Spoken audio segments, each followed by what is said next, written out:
The ferry ride out to Pulau Ubin was short, but it was a refreshing journey after being cooped up in an airplane for so long. The scenery was beautiful. Dr. Timothy pointed out the pretty Changi coastal areas and the coastline and mountainous regions of nearby Malaysia.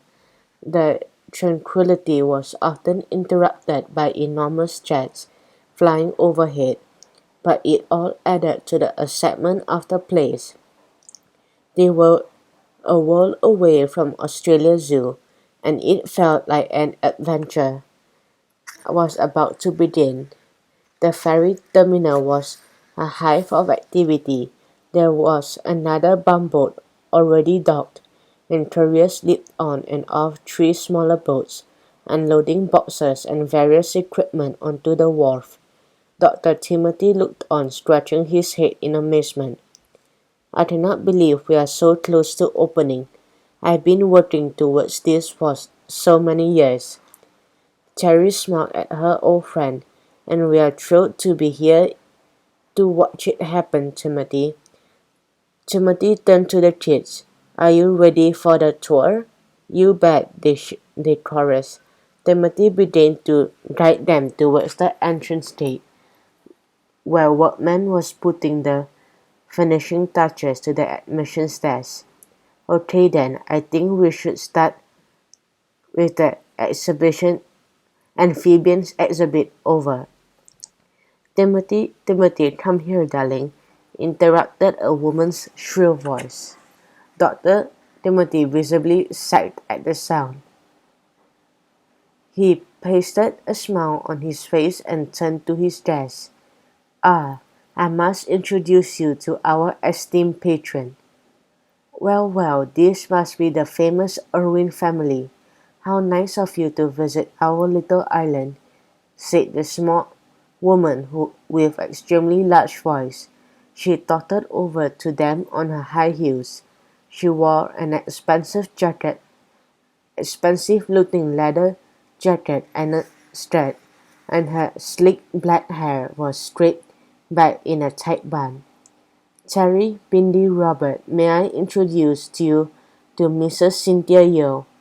The Irwins subconsciously moved away from Cynthia Yeo rather than towards her.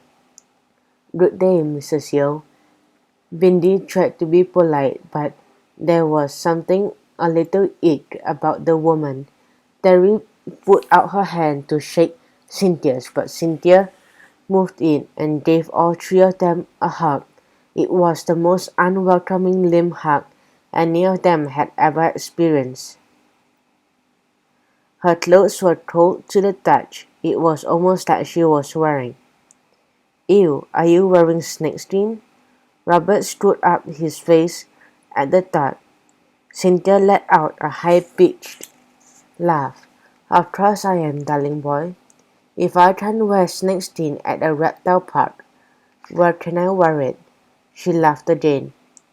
The Irwins didn't share her sense of humor, and looking at Dr. Timothy speechless, he tried to smooth things over.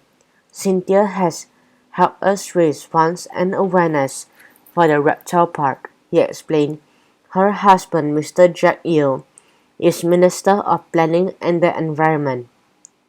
It's true, but everyone knows I do all the work around here. Her shrill laugh filled the air again.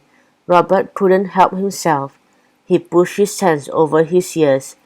She would give a flock of galahs a headache. Dr. Timothy continued. Yes, she has been extremely helpful and tomorrow night I'm hosting the social highlight of the Singaporean calendar. She gave a grand sweeping gesture, as if she was addressing a theater full of people. Oh, that's nice, Terry said.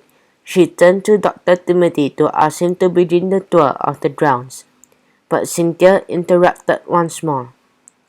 It's for the opening of the park, of course, and there will be traditional Chinese banquet at my home. A who's who of the Singaporean social scene will be there. My husband is away on business, but everyone else will be there. And media. There will be tons of media. You'll be my guest of honor. I won't take no for an answer.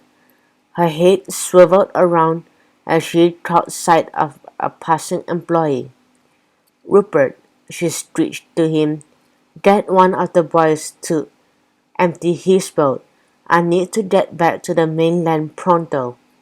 She tottered off towards the ferry with a dismissive wave to Timothy and the Irwins, who felt like they'd just been hit by a mini tornado.